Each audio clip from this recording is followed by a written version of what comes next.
My name is Karen Beckman. I'm the interim director of the Penn Humanities Forum this year, and it's my great pleasure to welcome you here tonight to this concert that is part of our year-long program on the topic of violence.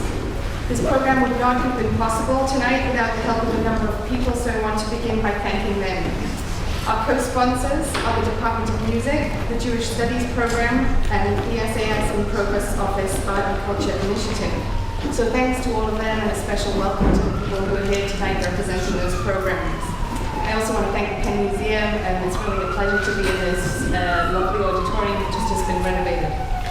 There would be no forum at all without the genius and generosity of Jennifer Conway, Sarah Varney, and Kate Aid.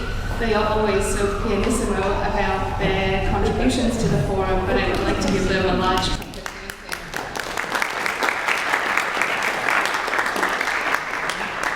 Jim English and Jay Reese, the chair of the music department, worked closely with the quartet to develop a program for this evening that would expand the ways in which we are able to think this year about violence. From the beginning, we were keen to have our program activate as many senses as possible, because violence rarely takes the form of a single sense and is often enacted as an invasion of or an overwhelming of sensory limits. As this is the Provost Year of Sound, we were particularly keen to give attention in some way to sound.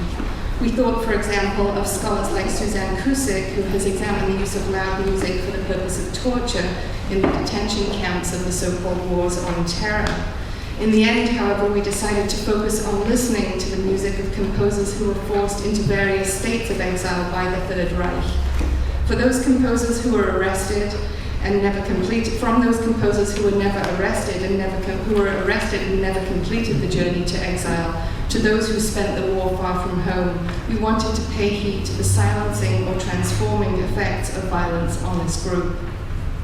Through this program, we want to encourage thinking about a series of questions, and we want to think about music as a form of thinking. What does violence sound like? How do situations of extreme violence catalyze or prevent human creative acts, or rupture existing modes of creation to produce formal innovation and previously unthinkable forms of art, writing, and music? How can we grasp the relationship between music and national identity? And when a nation turns on its own citizens, including its composers, how does the musical imprint of the state or the sound of home evolve for the persecuted? How do we understand the concept of home through music and shape our ever-changing sense of what home or homelessness feels and sounds like through the music with which we choose to surround ourselves? We are very happy that the Daedalus Quartet is able to call Penn one of its homes, and I feel that it is a special privilege for our faculty, students, and wider community to have access through the quartet's residency here to the ways of experiencing ourselves, other people, and the world that live music makes possible.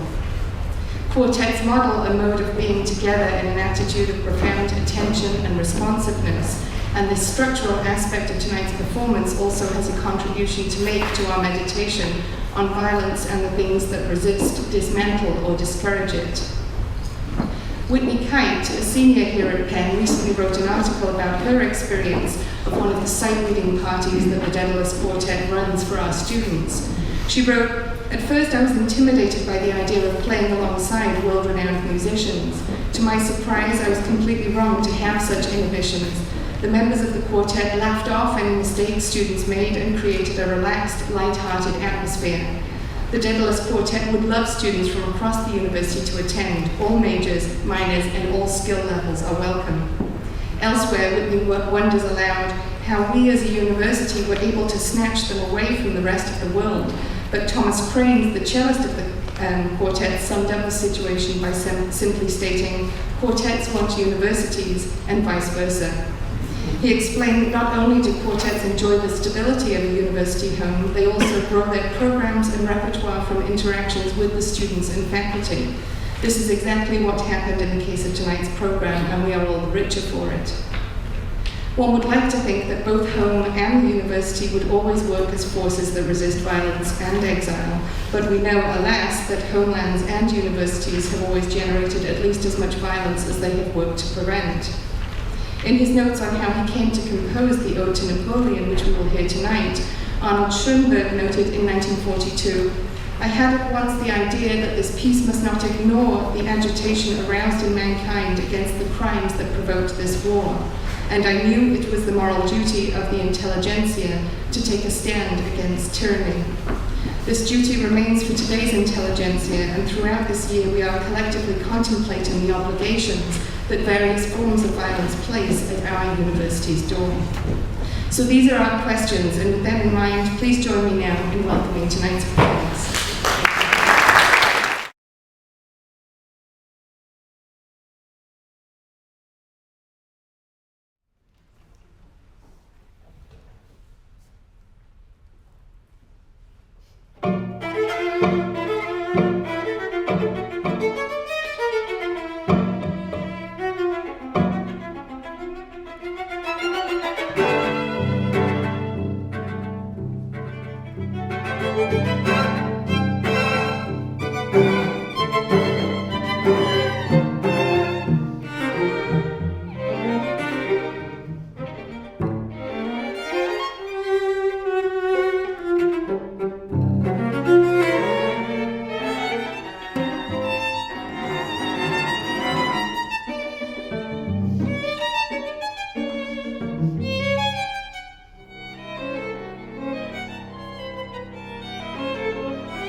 Welcome. Can you all hear me?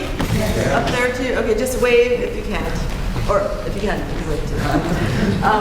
We are thrilled to be here. We're the Daedalus Quartet with our wonderful guests, Randall Scarlata and Charles Abramovic. And the centerpiece of the program is this next work that we're going to do. Arnold Schoenberg's musical setting of Lord Byron's poem, The Ode to Napoleon. But before I go on, I also wanted to, I know there were a lot of things in the beginning about how this concert came to happen, and we also wanted to extend our thanks to the Penn Humanities Forum, to the music department, to the Jewish Studies program, and also to the Art and Culture Initiative for making all of this come to fruition, and so that we could be here tonight with you. So this next piece, the impetus for the composition of this piece was actually twofold. On December 7th of 1941, Pearl Harbor was bombed. And on December 8th, as you probably all know, FDR gave his famous Day of Infamy speech, and Schoenberg, who was living in the US at that time, heard it. And then in January, he received a commission from the League of Composers to write a short chamber work, and so he decided he wanted to write something with text, and that's kind of how this piece came to be. And he actually said that he felt that it was one of the moral obligations of the intelligentsia to stand up against tyranny, and he had a personal reason for taking this stand as well, since he had been living in Vienna, he had been thriving there. I mean, Schoenberg was really, truly one of the great creative minds of the 20th century. And his in 1933, when Hitler came to power, he was forced to flee Vienna because it became too dangerous for him as a Jew to live there. And all the composers on this program, their lives, the course of their lives were all changed dramatically because of the rise of the Nazis. I think Schulhoff's music also, but Schoenberg's music was considered degenerate by the Nazis. And he eventually settled in the US in Los Angeles. And as a side note, he bought a house across the street from Shirley Temple. Which seems so strange to me. Shirley Temple, and became tennis partners with George Gershwin, who actually I think he really respected. Anyway, so this piece, when Schoenberg decided to write a piece with text, he knew he wanted to use texts of Lord Byron because he felt he was kind of a kindred spirit. Lord Byron supported Greece's struggle for independence, and to Schoenberg that kind of mirrored his own allegiance to the Europe that was resisting Hitler. And also in this poem, the way he sees this poem, the way Schoenberg sees this poem, he really recognizes, he calls Byron's poem a way of him making Napoleon an object of his absolute most bitter scorn. So Byron had loved Napoleon, and then he fell in his eyes, and to Schoenberg, then he became the object of the most bitter scorn, as well as some other historical tyrants. And so he I think Schoenberg emphasizes that in his composition, in his musical setting of this piece. And for the reciter, he actually, you might be interested to know, It'll change everything. we rehearse this. Schoenberg wrote that the reciter must have the number of shades essential to express 170 kinds of derision, sarcasm, hatred, ridicule, contempt, condemnation, etc., which I sought to portray.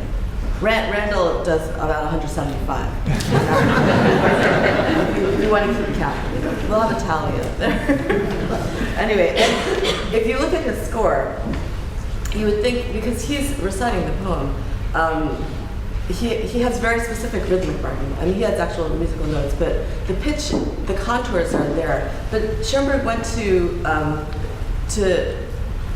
the level of writing flats and sharps and naturals, accidentals, even though there aren't specific pitches, which is confusing. But then at the same time, he also said, well, the most important thing is the dramatic expression of the work. But I think he wants it all.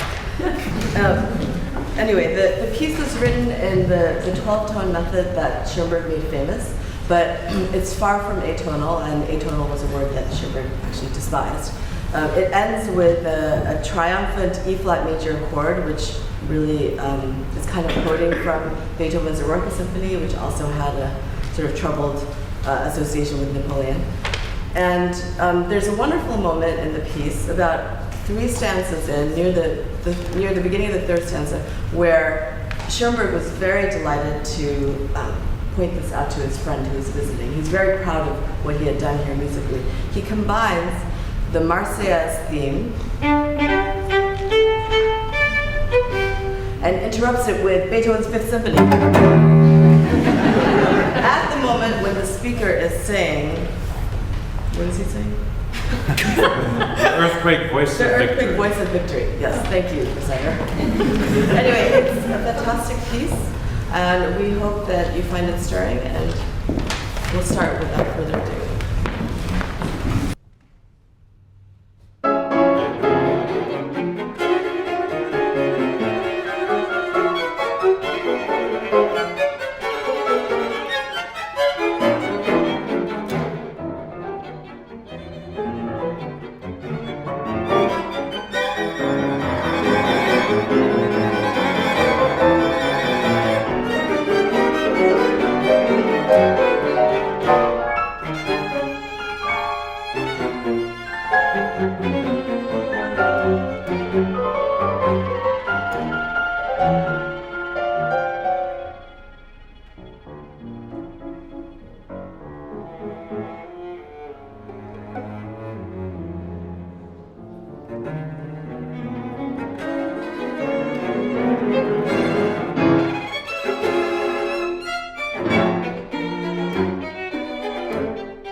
but thou must eat thy heart away.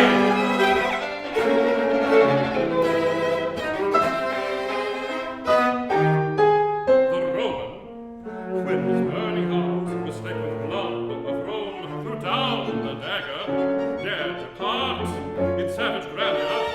Oh, he dared depart in utter scorn of men that such a yoke had borne, yet left him such a doom. His only glory was that hour of self-upheld, abandoned power. The Spaniard, when the lust of sway had lost its quickening spell, cast crowns for rosaries away, an empire for a cell.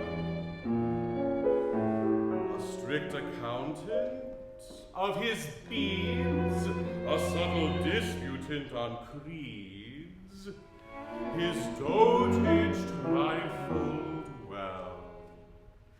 Yet better had he neither known a bigot shrine nor Daedalus throne.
We may hold thee dear, when thus thy mightiest foes their fear in humbled guise have shown. Oh, ne'er may tyrant leave behind a brighter name to your mankind. Thy evil deeds are written gore, not written thus in vain. Thy triumphs tell of fame no more, or deep in every stain. If thou hast died as Arnold dies, some new Napoleon might arise to shake the world again. But who would soar the solar heights to set in such a starless night?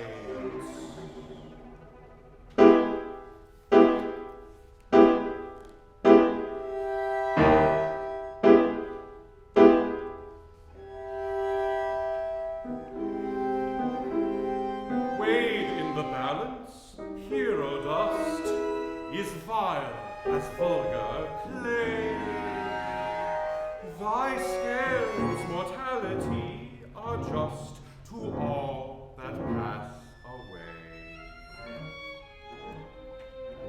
But yet, methought the living great some higher spark should animate to dazzle and dismay. Nor deemed contempt could thus make mirth of these, the conquerors of the earth.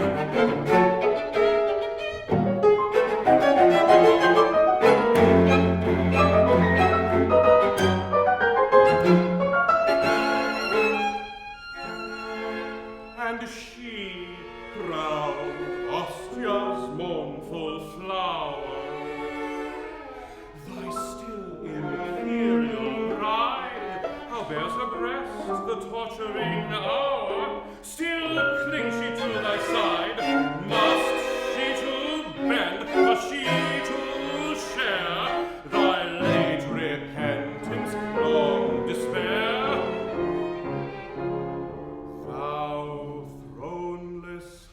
side. If still she loves thee, hoard that gem, 'tis worth thy vanished diadem. Then haste thee to thy sullen isle, and gaze upon the sea. That element may meet thy smile, it ne'er was ruled by thee. Or trace with thine idle hand in loitering mood upon the sand. That earth is now as free that Corinth's pedagogue hath now transferred his byword to thy brow. Thou Timor, in his captive's cage, what thoughts will there be thine, while brooding in thy prison rage? But one, the world was mine. Unless like he of Babylon, all senses with thy scepter gone, life will not long confine that spirit poured so widely forth, so long obeyed, so little worth. Oh, like the thief of fire from heaven, wilt thou withstand the shock and share with him the unforgiven, his horror and his mock?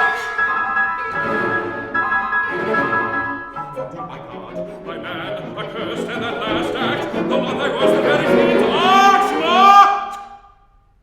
He in his fall preserved his pride, and if a mortal, had as proudly died.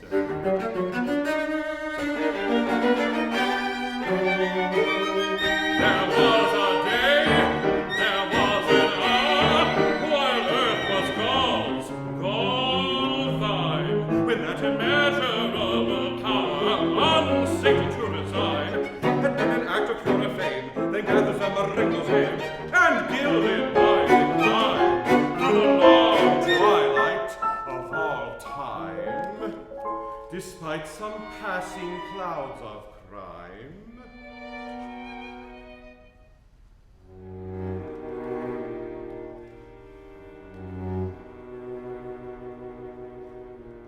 But thou, forsooth, must be a king, and don the purple vest, as if in foolish robe could wring remembrance from thy breast. Where is that faded garment, where the gewgaws thou wert fond to wear, the star, the string, the crest, vain flower of empire, say, are all thy playthings snatched away?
Thank